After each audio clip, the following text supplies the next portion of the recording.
Twongeye kubasuhuza mwese abakunda gukurikira ibiganiro byacu binyura kuri iyi shene ya Evangelizero Monde TV. Turavuze ngo shalom shalom. Tubahaye ikaze nanone muri iki kiganiro tugiye gukora. Ntabwo ndi njyenyine rero, turi kumwe n'umutumirwa ari buze kutwibwira mu mwanya uri buze. Ariko nanone ndagira ngo mbere yo gutangira iki kiganiro tubanze dusenga Imana, dushime Imana yacu, ubundi tujye twakomeza.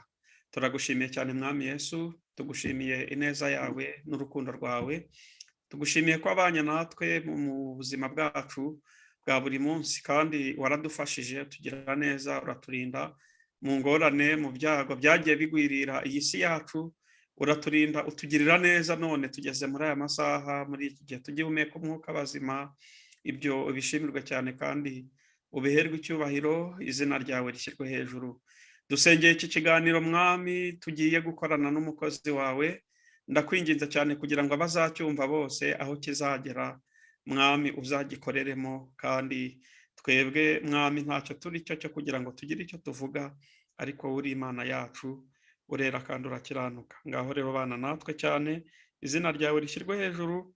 Dusengeye Mwami abakunzi bose ba Evangelizero Monde TV, dusaba umugisha bakoze subscribe mu izina rya Yesu, kubera ko Mwami badufasha kugeza ubutumwa bwawe bwiza kure hashoboka Mwami, nk'uko Mwami tugomba guprofita ibyo waremye, ubwenge watanze, kugira ngo Mwami isi yose imenye ubutumwa bwiza. Urakoze rero kugiye kubana natwe, kugirirwa neza no gufashwa n'Imana bikomeze bibane natwe kubw'izina rye rya Kristo Yesu. Urakoze, amen. Nk'uko rero nari mbibabwiye, aka kanya tugiye kugira ikiganiro numva twahaye titre ivuga ngo my story, cyangwa se c'est mon histoire, cyangwa se guhamagarwa kwanjye, gucungurwa kwanjye. Buri wese afite ikintu yashimira Imana. Umuntu amuhaye umwanya ntabwo wabura ikintu ushimira Imana, kuko Imana yatugiriye neza. Iby'Imana dukoreye ni byinshi, nta wabirondora ngo abishobore. Ariko kandi ijambo ry'Imana ritwereka neza ko kwizera Imana izakomeza idukoresha n'ubutwari. Nge rero muri kumwe muri aya masaha muri iki kiganiro nitwa Felix Harerimana, nkaba mpagarariye ishami rya Evangelizero Monde TV rikoresha ururimi rw'igifaransa ndetse n'ikinyarwanda mu Burayi, mu by'umwihariko mu gihugu cy'Ubufaransa, mu mujyi wa Strasbourg. Cyakora iki kiganiro nyine tukaba turi kugikora duherereye muri Belgique mu Bubiligi. Yesu rero abaho umugisha cyane, muratumiwe, ni ikaze mwese, ari abagiye kudukurikira live, ari abazakurikirana none iki kiganiro, mwese Imana ibahe umugisha. Tuboneyeho gushimira tubikuye ku mutima abantu mwese mwamaze gukora subscribe cyangwa se s'abone cyangwa kwiyandikisha kuri iyi shene ya Evangelizero Monde, kugira ngo tujye dukomeza nyine tubane mu biganiro. Uko dushyizeho video uhita uyibona. Tugushimiye nawe kandi uzabona ubu butumwa ntubwihererane, ahubwo ugapartaja noneho kugira ngo nyine ukomeze dufashe kwamamaza inkuru nziza y'Umwami wacu Yesu Kristo, kuko nicyo yaduhamagariye. Ndashaka kongera kubibutsa neza ko iyo turi kuvuga ubutumwa, iyo turi kubwiriza ubutumwa, iyo turi mu murimo w'Imana, iyo turimo turamya Imana, iyo turi muri louange na adoration, iyo ubuzima bwawe buramya Imana, uba uri gukora icyo waremewe. Natwe rero tugiye gukora icyo twaremewe muri aka kanya. Sindi njyenyine rero kuri iyi systeme twakoresheje ya Zoom, ndi kumwe n'umutumirwa turigiye kwakira. Nibwo bwa mbere ageze kuri Evangelizero Monde. Tumuhaye ikaze rero, ndamubwiye ngo shalom, ikaze kuri Evangelizero Monde. Murakoze cyane. Amen. Urongera ijwi gatoya kugira ngo abadukurikira babashe kukumva neza. Yego yego. Rero mbere yo gutangira mwabanza kwibwira abagiye gukurikira iki kiganiro, tukabasha kubakira, ariko tuzi neza ngo ni bande, mwitwa bande, amazina yanyu. Murakoze. Yego, murakoze cyane kuduha umwanya ngo twivuge. je nitwa Ciza Gerard, ndi umuvugabutumwa. Ibisigaye ngira ngo turaza kubivugana mu nyuma. Ndi umugabo w'abana 3 n'umugore umwe. Yesu aduhane umugisha. Amen, amen. Uri buze rero kugenda wongera ijwi nk'uko twari turi kubikubwiye, kuko ijwi ryawe riri hasi, ariko kandi Ciza Gerard tuguhaye ikaze kuri Evangeliser le Monde. Murakoze cyane. Muri iki kiganiro. Ubundi wabaza ngo Gerard ni muntu ki? Nko mu minota mikeya wabasha kwibwira abantu, ese Ciza Gerard ni muntu ki? Donc ivuge neza kugira ngo abo turi kumwe babashe kukumenya. Ego, murakoze cyane. Nkuko nababwiye nitwa Ciza Gerard, ndi umugabo w'umugore umwe n'abana 3 bagizwe n'abahungu 2 n'umukobwa. Yego. Nkaba ndi umugabo w'umurundi nkuko munyumva. Ariko muri iki gihe turiko turavugana, turiko tuvugana ndi mu gihugu cy'u Rwanda. Yes. Ubwo rero Ciza Gerard novuga ngo ni umugabo yahamagawe mu gukorera Imana. Amen. Umugabo yahamagawe mu ivugabutumwa. Novuga ngo kuba sinomenya no kwirondora kuko Imana uko yangize yabaye ibintu byinshi biri mu mutima wanje. Noshobora kuvugira hano muri uyu mwanya muri aya masegonda, kereka mumaye nk'akandi kanya naza gukomerezaho kumbure nkagira. Ariko ubundi ndi umugabo novuga ngo yabonye Imana kuva mu buto gushika none ubu ngeze hano. Hanyuma novuga ngo jewe kugira ngo niyumvire kwitwa iri zina canke abavyeyi banyise iri zina nuko ntakibafite, ubundi nobashimiye. Amen. Nobashimiye cyane kabisa, kuko Ciza Gerard nagisanze muko nyene. Ariko rero Imana nayo ikirampindurira izina, inyita Papa Ori. Yarampinduriye amazina nk'uko yindurira abandi bapapa ababyeyi, irabampindurira. Mfise umwana w'umuhungu mukuru w'imfura yanje yitwa Iratonesha Do Ori, umukurikira yitwa neza Dani Bria, umutoya yitwa Gateka Ani Samuela. Urumva yarampinduriye amazina. Ubu nubwo n'umuntu duhuye arambwira ati se witwa nde? Je nitwa Papa Ori. Rero nitwa Ciza Gerard kuri la televiziyo bayi ikiganiro, ndabashimiye cyane. Ariko abandi benshi banyita Ciza Gerard. Ciza Gerard. Imana ibaha umugisha rero. Ciza Gerard, tugiye gukomezanya iki kiganiro. Uri buze kumanura kamera yawe gatoya kuko isa niyaguciyemo umutwe. Yego. Ndizera ko biri buze kugenda neza. Imana iguhe. Yego, aho sava rwose. Yego, aho sava kuko uri gusa nushaka kugira ngo kamera igucemwo umutwe, ariko aho sava turakubona neza. Yesu aguhe umugisha. Rero nkubwiye ngo ibwire abantu, buriya ibindi nyine baraza kugenda babimenyera mu kiganiro nk'uko bivuze, ariko turashaka kuvuga ku kintu bita umuhamagaro w'Imana. Ciza Gerard, ubundi wakiriye Yesu nk'umwami n'umukiza wawe ryari?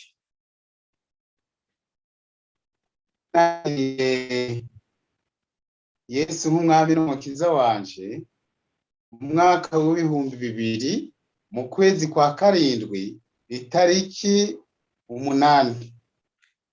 Itariki 8 mu mwaka w'ibihumbi 2007. Mwaka w'ibihumbi 2000. Yego. Mu kwezi kwa 7 tariki 8. Okay. Yego. Sawa, ni byiza cyane. Ese ubuzima bwa mbere yo guhamagarwa kwawe no kwakira Yesu nk'umwami n'umukiza, mu Gifaransa hari ibyo bita, hari ijambo bita ngo distingue. these things. yego Mbese yego ni gute wabidiferansiya cyangwa wabitandukanya gute Gerard wa mbere yo gukizwa na Gerard wa nyuma yo gukizwa? Ni izihe mpinduka zakubayeho nyuma y'uko wakiriye Yesu umwami n'umukiza wawe? yego burakoze cyane. Gerard novuga w'igihe atarakizwa ntabwo yari Gerard, novuga ngo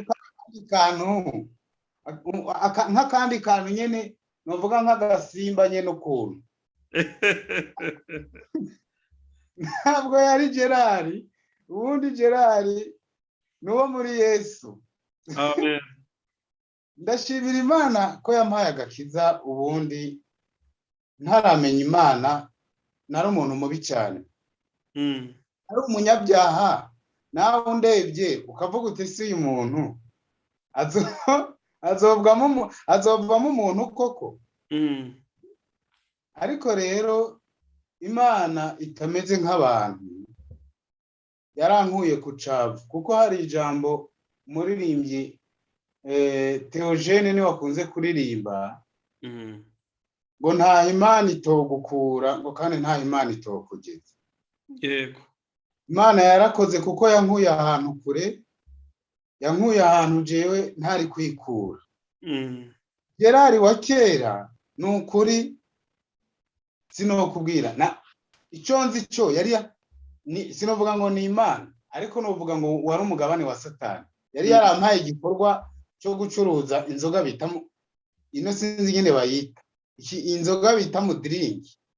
Inzoga dukoramo inzoga yitwa mu drink. Ni inzoga ki? Ni inzoga dukora twayikora mu majyane, mu mayane ajya amajyane banywesha icyayi. tugashiramwo inanasi n'isukari. Ariko nyuma y'ibyo je rero iyo ndayinyoye iyo nzoga nkumva ijwi umutima uranseka mu mutima, nkumva nyene amahoro muri jewe ndayabuze. Yego. Nuvuga nyene muri make nari umusore ubundi yambara neza kandi yiryohera cyane. Yego. No kubwira muri make yashaze, narashaza narambara nkabera. Gisheneti rero nambara mu izosi, nayo naraguze amafaranga ashika 150. Yego. N'akandi kayo nyene nambara ku kuboko hano. Ariko icyo gihe nicaye aho hantu ndi muri ako kabare kanje nari gucuruza uwo mudiringi. Sinzi ikintu cyaje kirantwara ubwenge. Nicaye aho hantu kirantwara ubwenge, nza kwiroturuva nsanga ya sheneti nayiciye. Niki na kimwe cyari ku kuboko, yandi sheneti ku kaboko nayiciye nayo. Rero je ndibaza nti ivyo ari byo byose iki kintu gitunye nki isheneti ni umwuka mubi, ni umwuka wera, ni giki? Numva umutima uri kusimbagurika. Ndiko mvuga Gerard wa kera atarakizwa. Yego. Ndiko mvuga Imana yankuye, kuko ubundi Imana hikura umuntu imukura kure, imukura ahantu adashobora kwikura, ku buryo aho jewe narindi uje kumbwira ibintu byitwa ngo ni ijambo ry'Imana ngo uri umurokore. Nakubwira nti jewe ibyo bintu nukurambwira wa muntu w'Imana we, cyane ubwo murokore bwawe hariya ujane n'ibyo bintu byawe uri kuravuga by'ubutumwa bwawe, je sinyeneye kumbwiritsa. Nanje Imana niyampamagara izombwira impamvu impamagaye, yonyene izozimbwiritse. Wowe ntiyakubwira iki? Kubera rero nanga ko abantu bambwiriza, Imana iransanga none irambwiriza. Yego. Iransanga irambwiriza ya shenete, nsanga nayiciye. No kuvuga ubuhamya bwanje ni burebure cyane, nitwo buvugira hano aya masaha. Kereka ni umwanya muremure wirambuye, ni iminsi, ni nk'umuntu twokwicara tukavugana. Ubundi jewe aho Imana yankuye ntaho novuga, iyo ndabyibutse ndumva umenga nokorera Imana nkaryamayo nkabayo tukibanirayo nayo. kuko ubundi Imana nkorera, Imana yampamagaye ni ukuri, Imana y'iwacu, Imana twakwirikiye, novuga ngo ni Imana y'amahoro, ni Imana ikunda, ni nyarukundo ubundi. Amen, amen. Ni nyarukundo, jewe uko ndabyumva, yaba yari nk'umuntu nta muntu yari kumpamagara kuko nari nteye isoni. Nibyo rwose. Nari nteye isoni, naba mu kabari nkataha ijoro saa 8 sandwi, inzoga nanywa nari ngeze kunywa kwikaziya nkashira imbere yanje nkananirwa n'icupa rimwe gusa. Rimwe ryonyene nkahaguruka mvuga nti jewe ndatashe, simenye nuko natashe, simenye nuko nageze mu rugo. Gihe kimwe rero Imana iransanga mwijoro sinziriye. Sinziriye ntangura mbona inzozi. Mbona inzozi ari ahantu hari muvuga ngo ni umugezi canke n'umwonga urya utemba w'amazi. Yego, ni ruhurura. Yego, Imana inyereka rero y'amazi yahindutse ya nzoga je ncuruza. Mbona abantu bari mu mazi, bacuramye mu mazi, bari ko baranywa kurya kw'inka. Urabona kurya kw'inka bashoye mu mazi, kagenda kunywesha y'umunwa, nabo bakubita y'umunwa, nta nubwo banywesha amaboko, banywesha umunwa.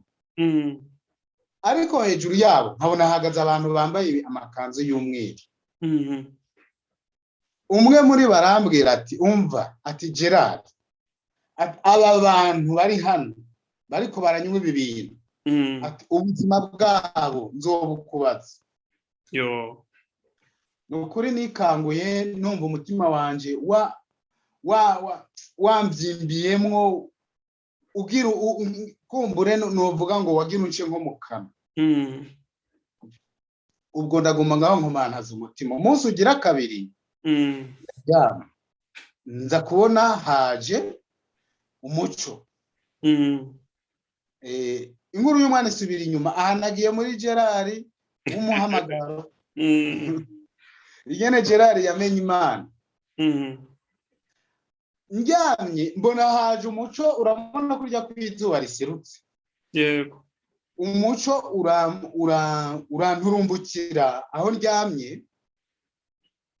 Ndiyumvira ntise ko naryamye nzimije amatara, ko mbona hano hari umuco ni ibiki. Ngiye kureba mbona umuntu ahagaze impande yanje mu muryango. Umugabo mbona ni muremure, ntashobora kubona mu maso. Ariko nkabona amaboko ni maremare, nkabona rero ikinogo hano ku kuboko. Yagoroye amaboko, nkabona intoboro hano.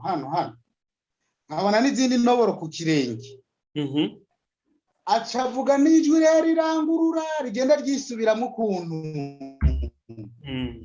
Arampamagara ngo Gerard, ijwi rigenda rirasubiramo. Arambwira ati ariko aho naguhamagariye urindiriye iki? Arambwira ati haguruka nkwereka. Mfata ku bitugu, aranyereka ati umviriza, ngirira itorero, tora Bibiliya arayima mu maboko. Aravuga ati akira tora Bibiliya. Ndatora Bibiliya, ati ngirira itorero, niryo uzohora winjiramo, nutaryinjiramo ubugingo bwawe buzokamangana nk'uko umukungu gukamangana uburera. Ndavuga nti noneho mbonye Imana. Ndagira ubwoba uwo munsi muri iryo joro bwanakeye n'imvura iri kirarwa. Imvura yari kirarwa ari nyinshi mu gatondo ka kare. Ndagenda ndabwira muramu wanje, kuko yari umumama w'umurokore, yari umuririmbyi wo muri korale. Ndamubwira ntumviriza rero, jewe nabonye inzozi zimeze ukuntu. Kandi ndashaka unyobore ku rusengero, ndahasanga nde? Arambwira turahasanga mwarimu yitwa Gerard, twaritiranywa amazina. Turahasanga mwarimu Gerard, kandi niho yama ntava ku rusengero. ubundi twebwe amatorero y'iwacu abakozi b'Imana bagumaho bakararaho barasimburana mbese tibigera bataha ku matorero iwacu haguma abakozi b'Imana ndagenda rero ngenda muri iyo mvura shikiraho wa mukozi w'Imana imvura ikinyagira ndamubaza mwandangiye mwari mu Gerard ngo ni ushaka ne ngumushakira iki ndaja cyo nshaka kumubwira niwe nza kukibwira aruko tubonanye yego ati genda uburicaye hariya ati ndamukubwirire aragusanzeyo acaraza wenyene wa mukozi w'Imana ahageze nukuri ndatunganya ubugingo bwanje ndihana aransengera cyane numva nyene ndamerewe neza numva mpindutse uwundi muntu numva akayaga karahita amen rero uwo ni Gerard wa kera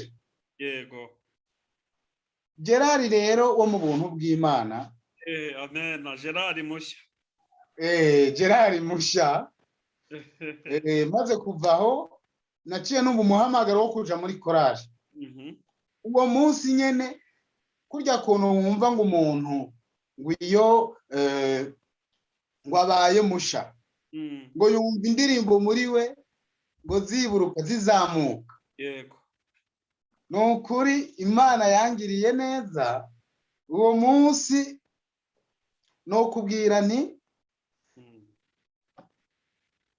nabonye Imana amen nabonye Imana numva ikorasi ya mbere nagiye numva ndirimba mu mutima wanje yari korasi isha nta muntu numwe noba narigeze ndayumvana ni Imana yayimpaye korasi isha nyene isha pe ndavuga nti noneho mpaye uburirimbi mu muhanda nagenda ndaririmba acayibuka uko yitwa ikorasi ndayibuka cyane amen ndayibuka ego hanyuma ngeze mu muhanda turahura n'abaho twara dusangira za nzoga amwe twacuruzanya ndababwira ntumviriza bene data ko yarambwiye ati sha buriya rero satani ni umugome yabonye mpejeje kwiyambura ibyo niyambura nawe noneho nguwo acandungikira intumwa yiwe arambwira tumviriza atari ko se mani wewe bimeze bite ko uri mu muhanda wenyene ngwino dusangira akantu kandi uwo muntu ni kuva ntarakizwa ntiyari bwigera amana icupa rimwe ariko arambwira ati ngwino tugende dusangire amusiteri nta kibazo ukumbuye akamusiteri oya je nakijijwe nta nzoga ndiko ndanywa no munsi kandi no mu buzima bwanje twarangizanyije nazo atereka reka kubera yarazi ko nkunda inzoga cyane arambwira ati nureke reka kutubeshya ati wowe ati ngira ndakubwira ijambo ndaguhaye iminsi ibiri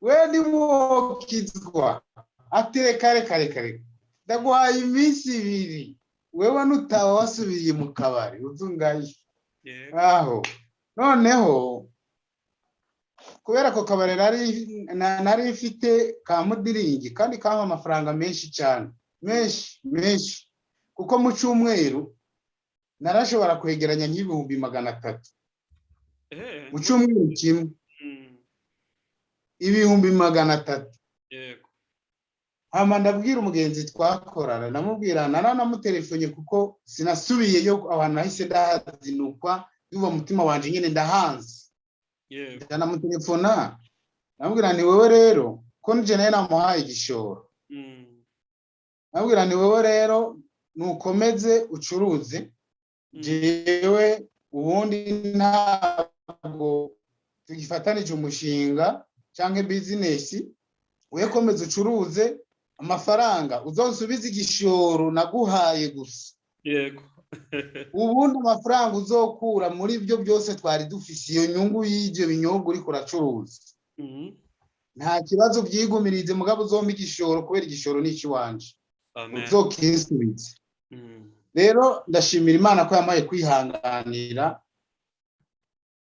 ako kantu Imana yankoreye ko kuvuga go gusa ko no kuko amafaranga nawe amafaranga murayazi amafaranga yaguze umwana w'Imana nta muntu adakunda amafaranga yego ariko Imana ukuntu yampinduriye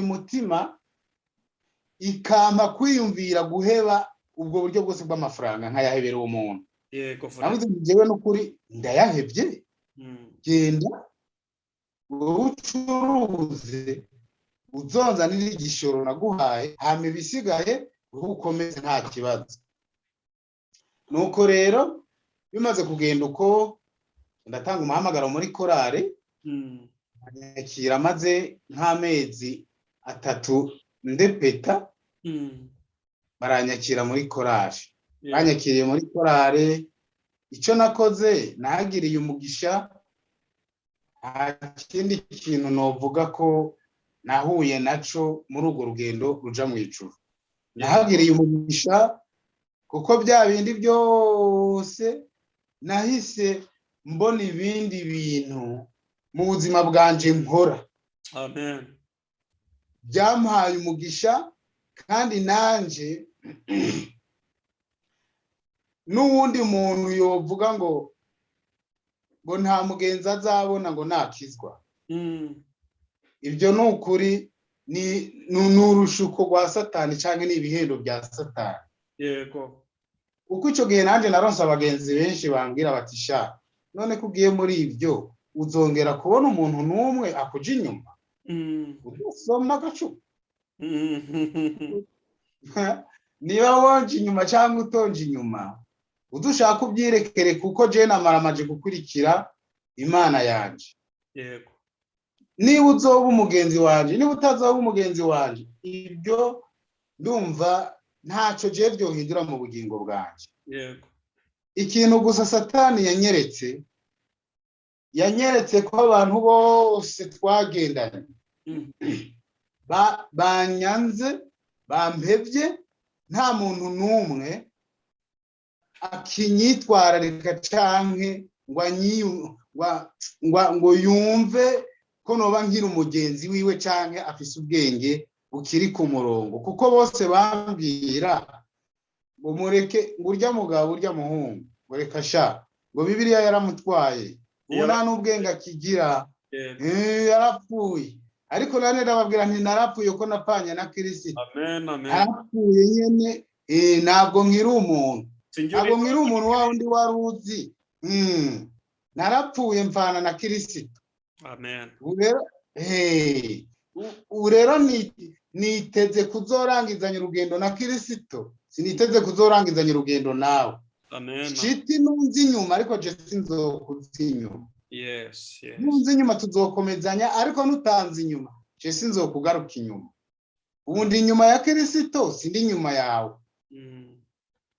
noneho rero baravuga bati uyu muntu urumva byaracanganye tumwirekere bahita bamvaho nta mugenzi n'umwe insigaranye neza baranca ati yarasaze byararangiye byararangiye baranca neza ariko rero nyuma Imana iza kumpa inshuti nziza yego inshuti zinyigisha Imana inshuti zinyigisha gusenga ari nayo ntambuko na n'ubu ndimwo ndayikesha izo nshuti zanje z'umusaraba bamfashe mu mugongo bakanyigisha uko nshobora gukurikira Imana yacu amen ngaho rero n'uyo Gerard wo muri Yesu murakoze Yesu abaho umugisha Yesu aguha umugisha cyane ikintu bashije kuhotona mu buhamya bwawe ikuyemo icyambere nuko Imana yagushatse ikaguhamagara kandi nta ruhare ubigezemo nta ruhare nabigezemo pe ikindi naremaritse mbere yuko igihe cyose twatangiye kuvugana yego hari ijambo Yesu yasigiye abigishwa be ajya kujya mu ijuru ngo mbasigiye amahoro yanjye ngo amahoro ngo ntabwo nyatanga nk'uko isi iyatanga abisi bayatanga ikintu nabonye kuri Gerard kandi umuntu wese yareba uri kureba iyi video nuko ubona ko mu maso yawe harimo umunezero donc ufite ibyishimo byo mu mutima kubera cyane rwose. amahoro Yesu atanga ntabwo adepanda n'ibintu. Ushobora kuba ntacyo ufite ariko utunze Kristo uba utunze amahoro, kandi nibwo bukire bwa mbere bukomeye. Ariko wenda ndatinze aho ngaho, ni remarkable ko muri wowe harimo ibitwenge, harimo kunezerwa. Rero Imana ibigukomerezamo cyane. Ubundi n'abaciriyemo mu ijambo gato, we iyo Imana itampa agakiza ubundi yego ngo ingire umurokore, ndi umuntu mubi nawe utokwitega ngo umwiteze nanone ngo unamusuhuze. Je nagusuhuje ngo wowe ukansuhuza ngo mwaramutse, ntabwo byari gushoboka. Uti ku mpamvu iyi, impamvu byangendeye uko, yewe nabuze ababyeyi bose n'abavukanye banje bose, nja mbona ko mbaye ahantu ho kwiheba. Ndavuga rero n'ubundi Imana yarandavye mu mutima, irabona ko no kuja mu muhanda no kuja mu muhanda nkiro, kuko ibitekerezo byanje ntabwo byari iby'umuntu muzima. Uko nukuri, kuko niyo nyoye ibyo biyobyabwenge nyene cankwe izo nzoga, kuko ndibuka igihe kimwe nigeze kunyura umugisha inshuti yanje, ndakubwira uko byagenze. Hari umuhungu w'umugenzi wanje yiga muri Kenya, aje muri vacances. Ni igitangaza gikomeye. Buriya Imana iyo yaguhamagaye yagushatse, nta muzoyisimbukana, nta n'intambo kimwe, ntabwo byakunda. Ibyo rwose. Uwo mwene data ari muri Kenya arampamagara ati ngwino hano tube turatera inkuru. Cyasanga yazanye urumogi, kandi jewe ryari rya mbere nyoye urwo rumogi. Yego. Noneho ngo wararumpaye, arumpaye ndarunyoye, ubwenge bwanje buca burahindukira. Buhindukiye nca nsubira kwibuka ingene abavukanyi banje n'ababyeyi banje bapfuye. Nkumva imigeri za nkumva umenga baje kumbiga jewe nanje ubwanje ngo banyiki. Ubwo nyene abo twari kumwe baranterura baranje ko barabona ko ntashobora kugenda, ko nari nasinze ukuntu. Imvura ikirarwa, wumva igitangaza cy'Imana. Imvura iguye, nza kubona, urabona ko ubona akantu k'akaziba gato kangana nka gutya, gato cyane. Je nkaca nkabona nk'uruzi ruvana hariya, nk'uko wabona Nyabarongo.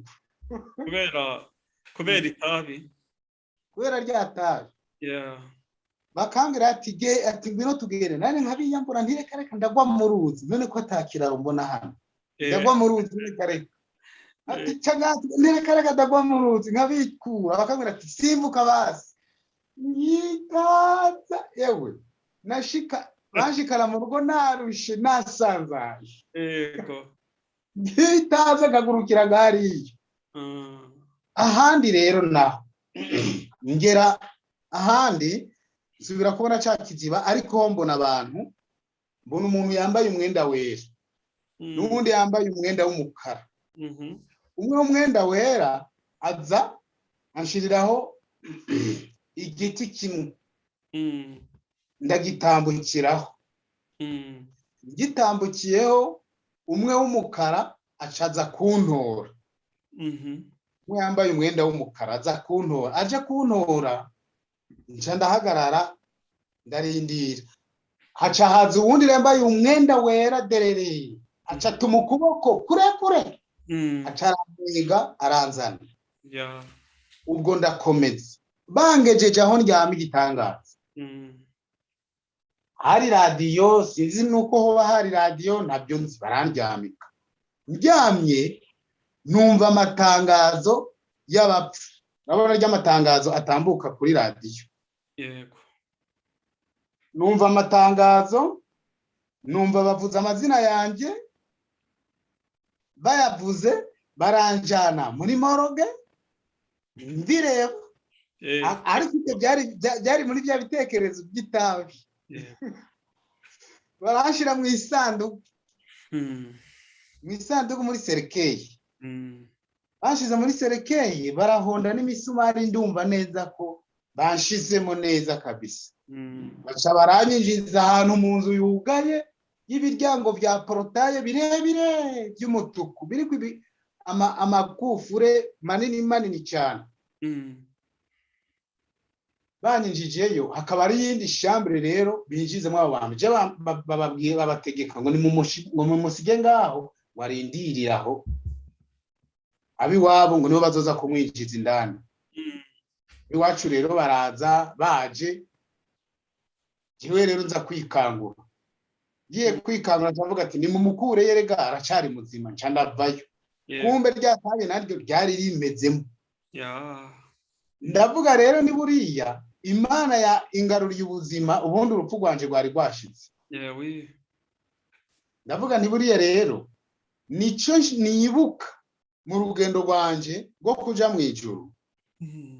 Naho byoba byangoye, naho hoba hari cananiye, naho hoba hari consubiza inyuma, yibuka hahandi. Aca mvuga ntireka ko nibutse, reka nkomeze urugendo. Yesu abaho umugisha. Mana yarakoze. Amen. Imana iguhe umugisha cyane ku bw'ubwo buhamya bwiza. Amen, amen. Gusa nkuko wavuze nyine ko ari burebure, wagiye ukora resume, ariko buriya turi kumwe, hari igihe tuzagutumira noneho uje gutanga ubuhamya gusa.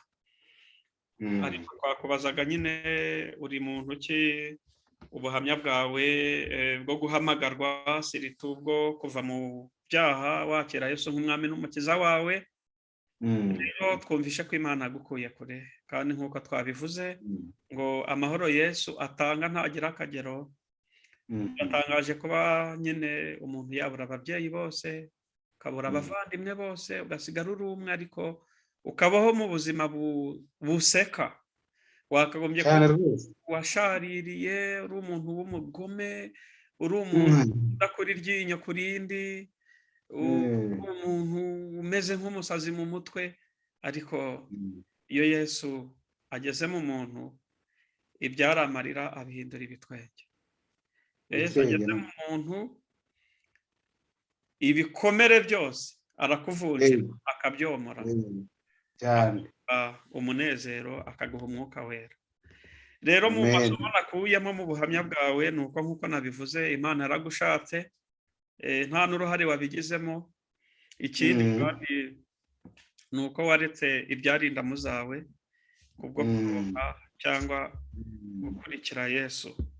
Ijambo ry'Imana riri mu Bafilipi, ijambo ry'Imana riri mu Bafilipi, hari aho Pawulo nawe yabivuze, yaravuze ngo ibyarindamu zanjye byampindukiye igihombo.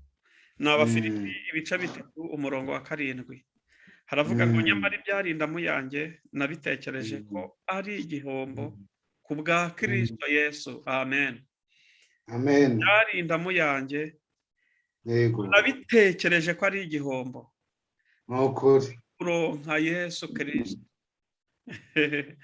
Rero nawe waretse ibyarindamu zawe kugira ngo ikindi, hari ahantu wavuze kandi nshaka kugarukaho gato.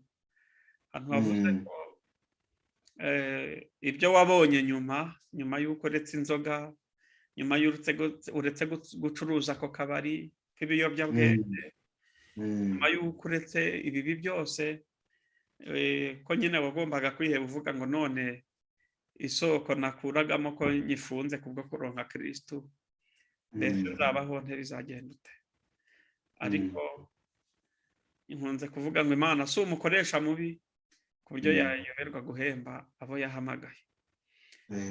ikindi kandi nanone watubwiye ko nyine Imana nyuma yo guhaye umugisha ikaguha uburyo bwo kwita ku muryango nawe ubwawe. Rero Imana ishimwe cyane ku bwawe, kubw'ibyo yakoze byose. Rero ntabwo gukorera Imana bikenesha. Hari abantu bazi ngo iyo umuntu yakira Yesu nk'umwami n'umukiza we aba atandukanye n'ubukire, mbese ikiba gisigaye ni ugukena no kuba umutindi. Oya, gukorera Imana ntibikenesha, ahubwo birakiza, kuko ijambo ry'Imana riravuga ngo ubukire ni imwe mu nyungu zo gukorera Imana, kuko ijambo ry'Imana avuga ngo izabaha ubukire, icyubahiro n'ubugingo.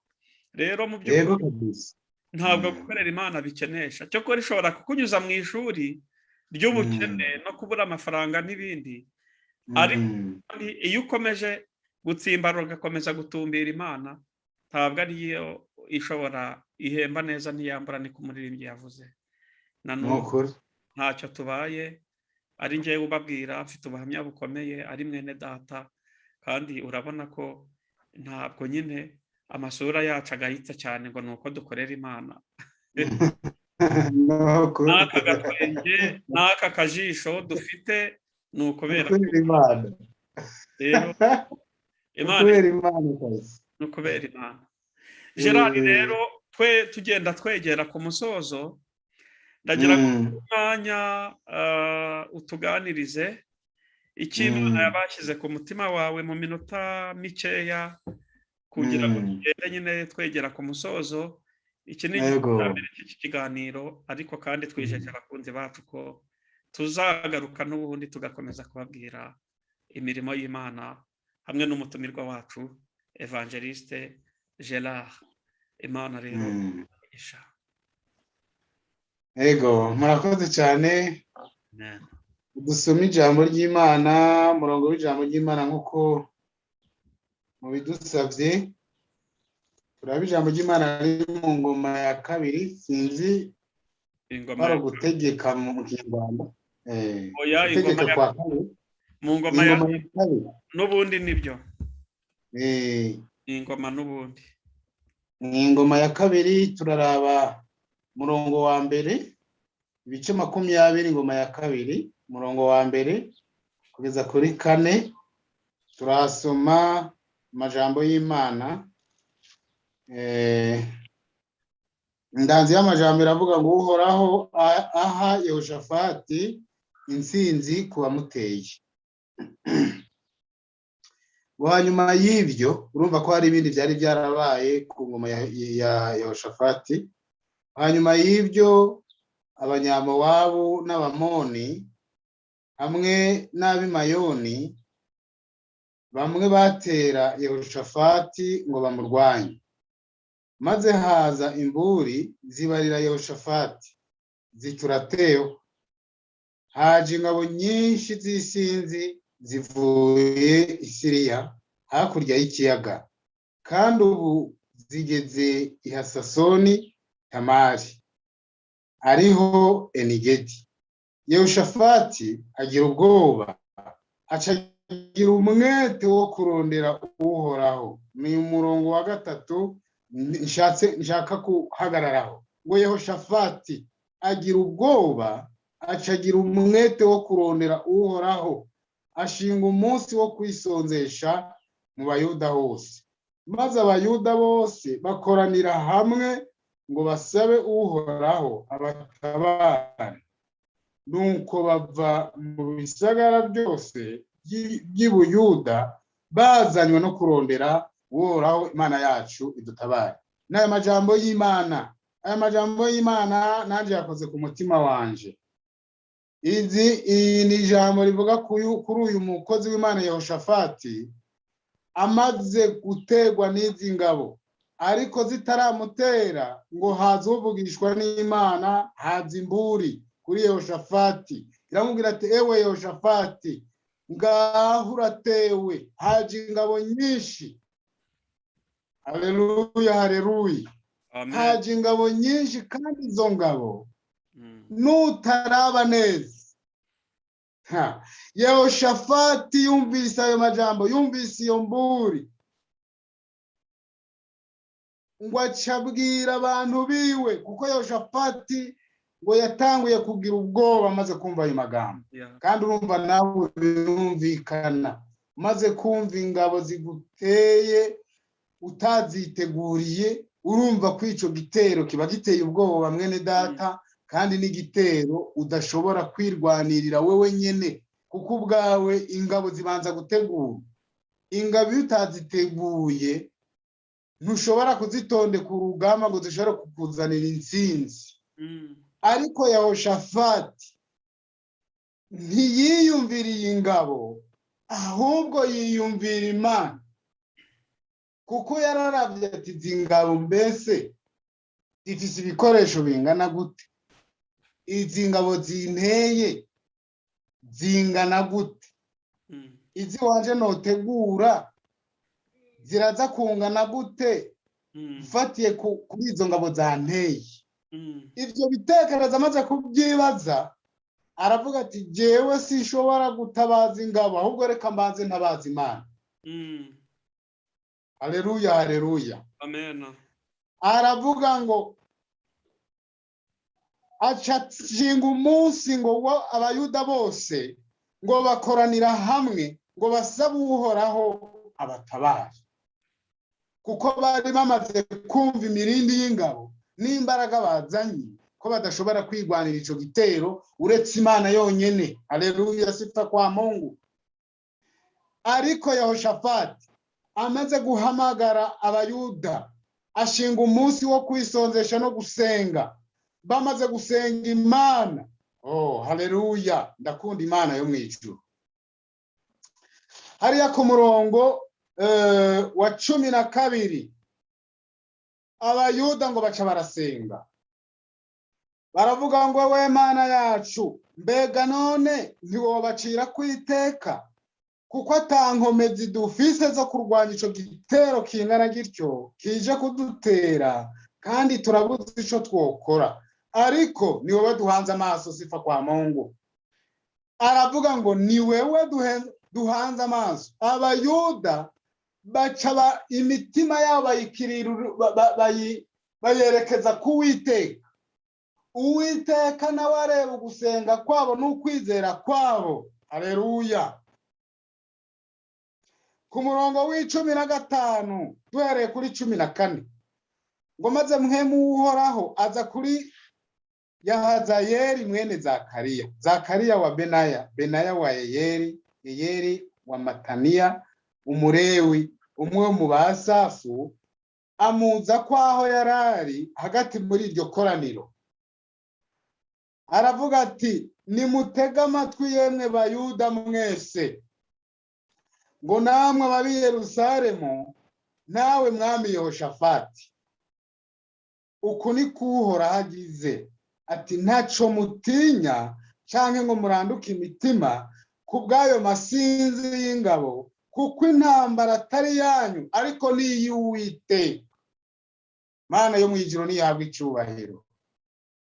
Ku muntu w'Imana wayiyambaje, ku muntu w'Imana wahagararanye niyo Mana yawe, umva ushobora kuba ufise intambara nka Yehoshafati, ibitero kuri wewe canke kuri jewe canke ku bandi. Bene data, upfa kuba waratanguye urugendo. Nimba muri uru rugendo rubayemwe amahoro, umenye ko atantambara uri kurarwana. Mana yacu dutabare.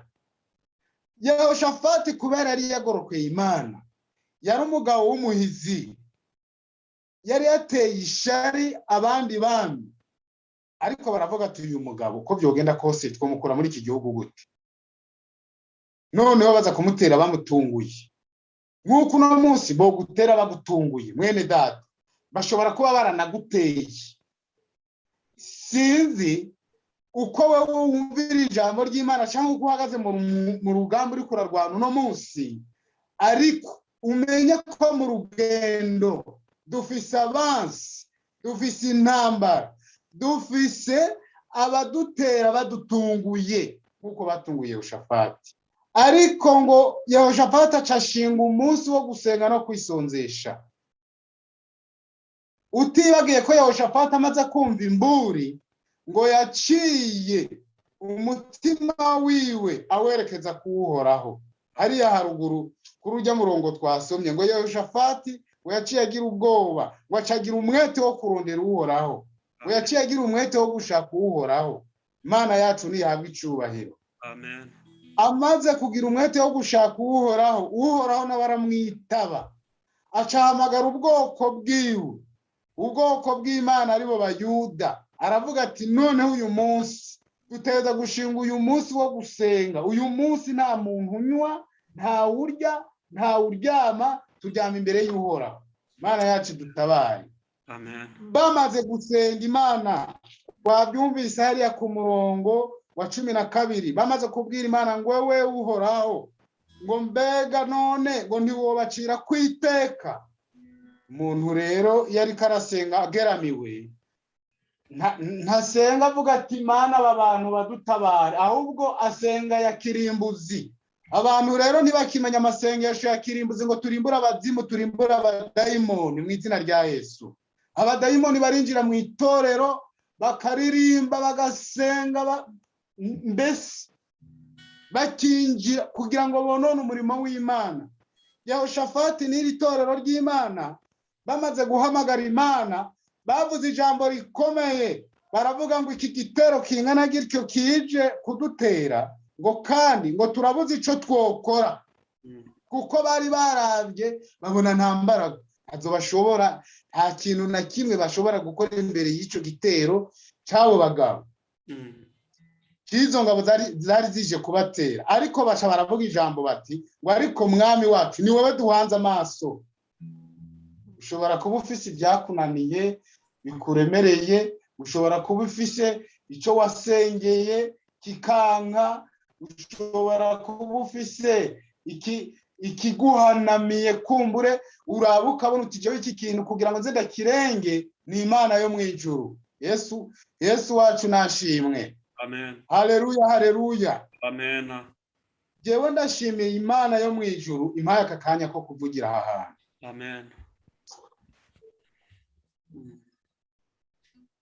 Hari igihe kitari gito Imana yigeze kumpamagara, irampamagara mu butumwa njana mu rindi torero. Jewe nasengera mu ishengero rya ADPR, twe tugita ngo ni ishengero rya Pentecote. Imana irampamagara, hari umwana w'umusore yagomba kwica umukobwa wiwe, umukobwa bakunda n'umufiance wiwe. Kandi uwo munsi yari afise gahunda yo kumucikiza. Atemeye ko amucikiza, yagomba gusiga mwishe. Imana irambwira tumviriza, utegerezwa guhaguruka. Wari urugendo rw'ibirometero bishika 6, ubwo rugendo narugenze n'amaguru. Ndavyibuka ico gihe hari mu bihumbi 2010, hari mu bihumbi 2010 mu kwezi kwa 11. Ndagenda ndabwira Imana nti ubwo bikoze unshira inzira rero aho ndi buca, aho ndi bunyure. Ariko ndayibwira nti nubwo ndungitse je sinzi ico ndungikiye, kuko simbona ico uri kurantuma ahantu, uko nta jambo fise naryo wambaye. Yego.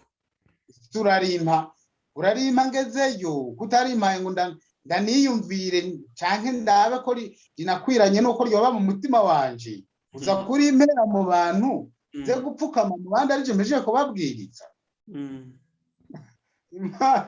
Imana yo mwijuru ni gitangaza bene da, ni gitangaza. Imaze kumpa iryo jambo yarimpaye, hasigaye nk'imetero nka 10 kugira ngo shike ku rusengero. None numva ijambo riraje, umenga n'umuntu afashe nk'ikidubura cy'amazi aransukiriye. Numva ijambo ry'Imana ryagutse mu mutima wanje, maze kugira mu itorero bampa ijambo ry'Imana, umwanya w'ijambo. Nuko noneho nja kubwiriza rya torero. Ndangije kubwiriza, sinokubwira uko navuze iby'uwo mwana w'umukobwa n'uwo muhungu. Umwana w'umukobwa w'umuhungu, Imana irambwira ati mw'iri torero hari umwana w'umuhungu agiye gucikiza uyu munsi. Iranyereka n'amakazi 2 ya fanta n'amacupa 6 yashize ku ruhande ya fanta. bajya kunywa, akaba yari yabaze n'ingoko. Ndamubwira ni wa musore we, uri hano mu itorero sinkuzi, ariko ikintu wateganyije uno munsi icikeho, Imana ntigikunda. Uri muri korale, uri umuririmbyi, ugiye gucikiza umwana w'umukobwa, gikuremo icyo kintu mu bitekerezo byawe, uze unapfukame hano usenge, upfukame watura ibyo byaha byawe, bagusengera ukizwe mu izina rya Yesu. Umwana w'umuhungu sinokubarira uko byagenze, niba yarihanye niba atihanye, cyo narashikirije icyo Imana yambwiye. Ariko nyuma Imana yongera kumbwira ati genda noneho hamwe na gutuma. Nsubirayo. Nsubiyeyo, wa mwana w'umuhungu ndangije kubwiriza carahaguruka ati nagomba shimira umukozi w'Imana. Ati jewe igihe aheruka hano aradondagura ya majambo. Ndavuga ni buriya Imana rero ikorera ku mwanya wayo, kandi yishatse kuzitura impene yazirizwe ku kiziriko cyangwa intama, irayizitura kuko n'umwanya wawe kuzitugwa. Satani nawe yaba yarakuziritse, igihe cyawe kigeze azokuzitura. Azogukura kuri uwo mushumi, azogukura kuri icyo kiziriko Satani yakuboshe. Ega buriya dufite abantu baboshwe ibiziriko bitandukanye, ariko nagomba mbwira nk'abantu bitwa ko babaye abarokore. Nashaka mbabwira ko bagomba bagakora nka Yehoshafati, bakaba intware nka Yehoshafati, bagakorera Imana mu kuri no mu kugororoka, bakizera Imana bikiri uyu munsi. Amen.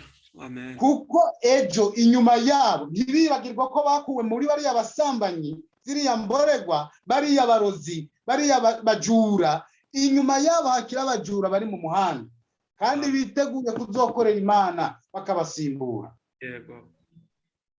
Mana yacu rero ihimbazwe. N'aya majambo y'Imana, Imana yarashize ku mutima wanje. Yego. Kwiri jambo rivuga ngo ariko ni wewe duhanze amaso. Nagomba ndagukangurire guhanga amaso Uwiteka. Yego. Muri bya bindi byose ubona biri imbere yawe nk'umusozi, muri bya bindi byose ubona udashobora kwikiza, muri bya bindi byose ubona bigucinyije bikurusha imbaraga, muri bya bindi byose wewe ushobora kumva ko umenga kuri wewe ni karabaye, ndagukanguriye kuvugira ijambo ngo ni wowe duhanze amaso. Uhanga amaso Uwiteka gusa, nta kindi kintu. Uwiteka arashoboye, Uwiteka ntatogukura, Uwiteka ntahatokugeza. Imana yacu nihabwe icyubahiro. Ukumbona hano nanje nari umunyabyaha ruhebwa, ariko Imana irantoranya, imbwira ati ngwino mukozi wanje, irampamagara. Umva, nagomba nakubwira je nubwo nakora icyaha, nakoze icyaha imbere y'Uwiteka, narara ndaza kucihana ijoro, mwijoro naho naryama. Ko ndibuka igihe kimwe je naja kurondera umukozi w'Imana saa 7 z'ijoro, ndamubyura byuka. Icyaha rero ni umusumari, wikomeza kugendera ku musumari w'icyaha, wikomeza kugendera ku musumari w'ikigeragezo, kandi dufite Imana. Ngwino dukorera Imana neza, ngwino tujane neza, tubigendemwo neza, kuko Imana niyo byose. Ngwino tuyihanga amaso. Mana yacu nihabwe icyubahiro. N'aya majambo y'Imana Imana yarashize ku mutima wanje. Abantu mwashoboye kumvira ijambo ry'Imana, Uwiteka Imana datanye n'amahoro iduhana umugisha. Murakoze. Amen. Ya Yesu aguha umugisha cyane mukozi w'Imana. Amen. Mbere yuko tugera ku musozo, dusenga Imana kugira ngo dusengere abakuri iki kiganiro, tubasabira umugisha, kandi dusengere n'umuntu wese ukiri mu byaha, ukibaswe n'ibyaha nk'iby'Imana yabakuyemo. Inshingano dufite nizo gutangaza iyo nkuru nziza y'agakiza, ndetse no gusengera abakimeze batyo kugira ngo nabe Imana ibakureyo. Umuririmbyi yavuze ngo nugutazigushomoka kukutari umuhanga, hamya gusa ko wamenye ko Yesu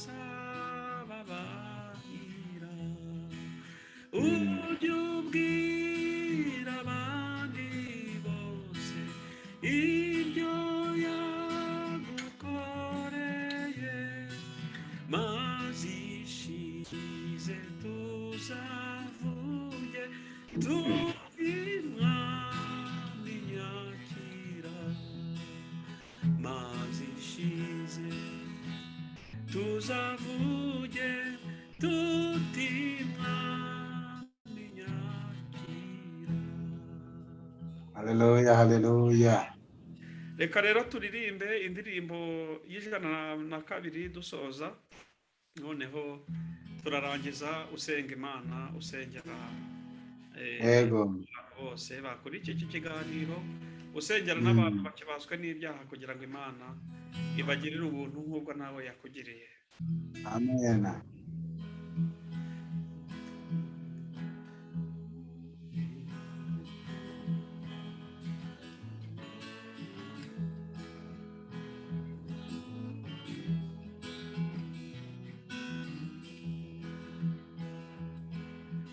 Iby'isi Yesu yabivuyemo kubw'amaraso n'ibihano, nunamye imbere y'umusaraba, Yesu yanyejeje mu maraso ye.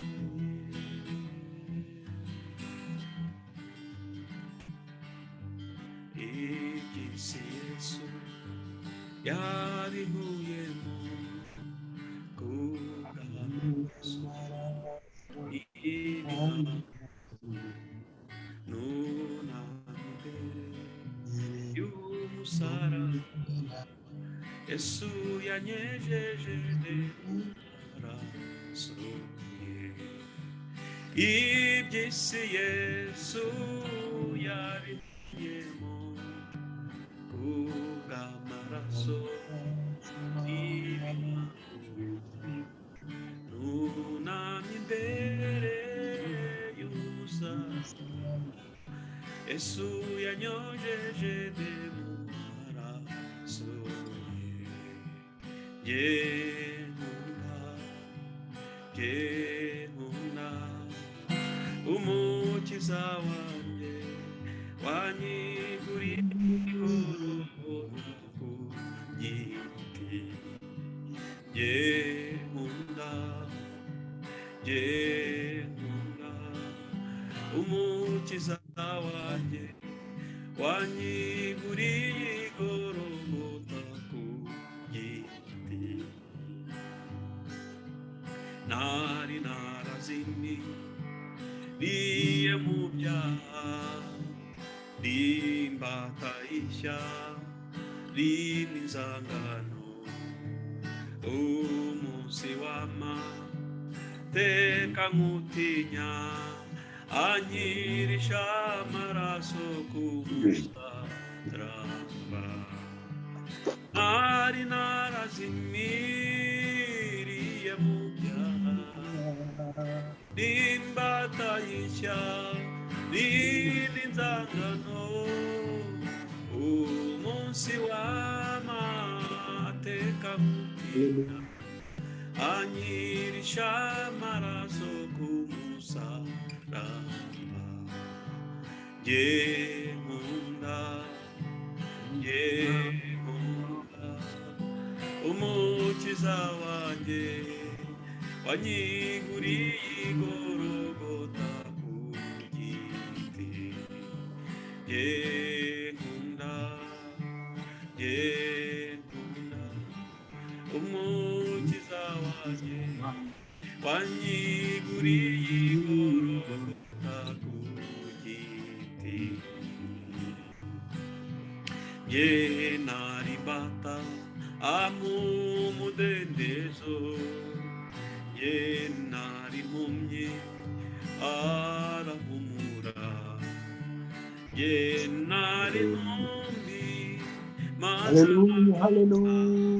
nimwumva ayo mahoro Yesu yampaye. Nari imbata amumudendezo, nari impumyi Hallelujah, hallelujah, hallelujah. nari narapfuye nimwumva ayo mahoro Yesu yampaye, nimwumva ayo mahoro Yesu yampaye, nimwumva ayo mahoro Yesu yampaye, nkunda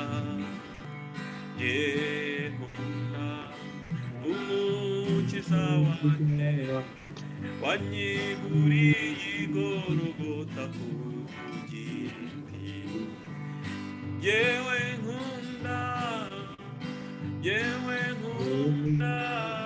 umukiza wanjye wanyiguriye igorogota ku giti, wanyiguriye igorogota, wanyiguriye igorogota ku giti. Amen. Amen, amen, asifa kwa Mungu. Sengera abakurikiye ikiganiro, usengere n'abantu bose bafite inyota yo kuva mu byaha, kugira ngo Imana yagutunguje umucyo nabo ibagenderere ibakoreho. Amen. Yesu aguhe umugisha. Kadusenga Imana. Mana data wa twese uri mu ijuru, Mana ugira neza, Mana udukunda, Mana watumenye tukiri insoro tutarabaho, Mana watwise amazina, Mana wamenye Yehoshafati ko azoba umwami w'Abisirayeli agahagararira ingabo. Ndagushimiye Mana nyina amahoro ko wemeye ko duhagarara uyu munsi muri iki kiganiro ukabana natwe Mana. Tugushimiye integuro yawe ni yawe Mana, integuro yawe ni nziza. Uri Imana nziza, umutumiro wawe ni mwiza Mana. Turagushimiye nyakubahwa ku majambo meza waduhaye. Turagushimiye Mana ku majambo meza waduhaye. Turagushimiye n'abayumvise. Turagushimiye n'abafashe umwanya Mana bakatwumviriza muri iki kiganiro. Turagushimiye nyakubahwa n'aba bemeye kudukoresha iki kiganiro mu izina rya Yesu, kugira ngo Mana iri jambo ryawe ritambuke. Nubihere gucyubahiro. Turasengeye bene data rero bumvise aya majambo Mana, batagira ukwizera ubahe ukwizera, n'abatarakizwa ubahe gukizwa, abari mu ntambara nabo ubahe kwifatanya nawe nyaguhora ku ngoma, mu izina rya Yesu Kristo umunyanazareti. Ubahe kugumana nawe mu rugamba barimwo Mana, kuko ngo nta muntu n'umwe yo kwishoboza adashobojwe nawe. Turasabiye umugisha rero abaduteze amatwi bose Mana, ngo ubahe umugisha mu buryo bw'umwuka, ibitaruranye mu bugingo byabo ubiruranye ubishire ku murongo, mu izina rya Yesu Kristo. Iri jambo Mana rigira ububasha mu mitima ya benshi baryumvise n'abazoryumva bose, mu izina rya Yesu Kristo umunyanazareti. Urakoze ibisigaye Mana, ushishikare ubane na bene data bumvise iri jambo, ubane natwe, ubane na mwene data twafatanije ikiganiro, mu izina rya Yesu. Ikirenze ibyo byose Mana uzoduha iherezo ryiza, kuko ngo mu isi turi bakavantara n'ingenzi, ngo tuhaca turengana iwacu ni mu ijuru. Urakoze kubyumvise kandi ugiye kutugirira neza. Shishikare wagura umurimo wawe Mana, iri jwi rizoshikire benshi. Iri Evangelize TV Mana uzoyiha umugisha mu izina rya Yesu Kristo. Uzoyigirire neza, ijwi ryayo rizorangurure nk'iry'izamba mu izina rya Yesu. Urakoze, ndagushimiye ko byumvise kandi ugiye kubana na buri muntu wese yakurikiranye iri jambo. Ni mu izina ryawe ryera Kristo tubisabyemo, amen. Haleluya, haleluya. rero amen amen data twabanye muri iki kiganiro, Imana iguhe umugisha cyane. Dushimiye mwese abari badukurikiye, ndetse tubifurije umugisha w'Imana, kandi turanabasabye kugira ngo nyine nk'uko dukunda kubibasaba, kugira namwe mujye mudufasha kwamamaza ubutumwa bwiza. uzaba ni video akayipartaja, kandi ntugende udakoze subscribe, kugira ngo tujye dukomeza tubane mu biganiro byacu tubategurira buri munsi. Rero Imana iguha umugisha cyane mwene data. amen amen Mwatanga nimero yanyu uwabakenera kugira ngo muvuge ijambo ry'Imana, cyangwa se mumuhe ubwo buhamya, cyangwa se munamusengere. Mushobora gutanga nimero yanyu, noneho turi kugenda nyine twegera ku musozo. Imana murakoze cyane. Nimero yacu ni 079 55 01. Reka nsubiremo nimero ni 079 05 50 10 Asubiramo nimero 079 05 50 10 Yesu abaho umugisha. amen amen. Murakoze cyane. Rero murakoze namwe. iyo ni nimero yo mu Rwanda. ku bari hanze nyine ni ukubanza plus 25 cyangwa se guteranya 25 ugakurikizaho iyo nimero ababwiye. Yego murakoze cyane. Mu kiganiro hasi muraza kuyibona. Imana rero ibaho umugisha cyane. Nanjye mwari kumwe rero ni Felix Haririmana. Tubifurije umugisha w'Imana. Shalom shalom. Bye. Murakoze cyane nawe. Bye bye.